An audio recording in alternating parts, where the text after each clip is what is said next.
So thank you for the invitation. Actually, I talked about how maintain this line between ethics and aesthetics. It's a difficult question.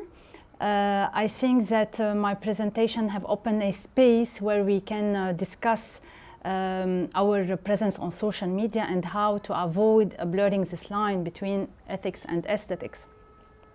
So social media platforms have become a big part of our daily practice, and we should be present on these platforms.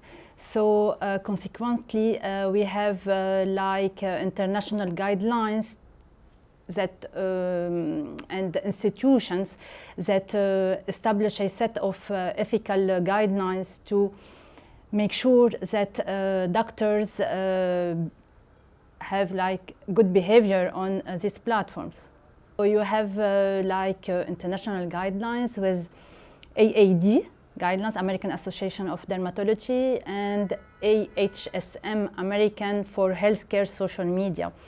If you check online, you will have a set of ethical rules to follow for us doctors on these platforms.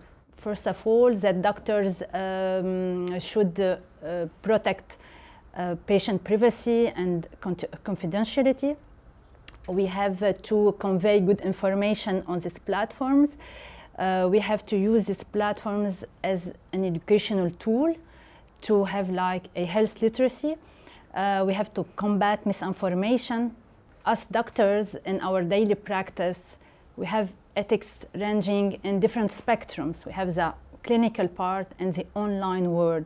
So in the clinical part, we have to speak openly and truthfully to our patients.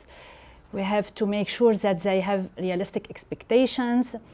We make sure also to protect their privacy and identity. And the other part, we have the online world, where we have also two other parts. The first one is regarding content and posts that I've shared, and the other part regarding posts shared by the other colleagues and other influencers. So for that, we have these guidelines, and we should have this good literacy and this good prevention on these platforms.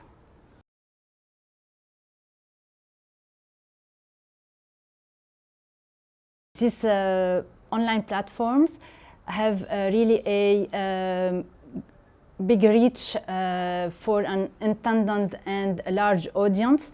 That's why with this huge reach comes a great responsibility for us doctors. And also doctors should interact with their patient during their conversations and their appointment, to ask them about if their patients go to online to look for skincare tips. So we should take our dermatologist practice to another level, and to make a better awareness about this information online. I think that yes, in the other part, we have to think about our reputation on social media platforms. And I could say also that nowadays our global currency is the social media one, and it will be even our tomorrow's criteria to measure our success, influence, and professionalism. I think that social media can help us to upgrade our clinical practice, because that's where our patients are. They are on social media to look for skincare tips or skincare information about their skin conditions. So I think we should use this tool as an educational tool to help us to improve our practice and improve our communication. And at the same time, we should be careful and mindful about these ethical rules. I also encourage my colleague to combat the misinformation and disinformation running on social media. I think that the marriage of our dermatological practice with social media platforms is here to stay for at least the foreseeable future. And don't forget also the role of AI, artificial intelligence, in this field as well, with the metaverse. We need to have more workshops on artificial intelligence in dermatology and aesthetics. But I think that it will be our future.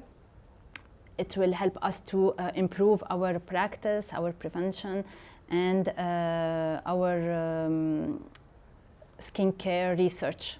For example, for instance, we have some applications with AI that help us to have a diagnosis about our skin condition, or to have our tailored skincare.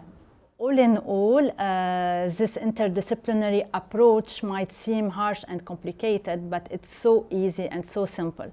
So ethics means putting healthcare in the middle, respecting the beauty standards, working in accordance with scientific work and guidelines. We all passed our Hippocratic oath, so let conscience be our guide. Ethics mean care, respect, humanity, and primum non nocere.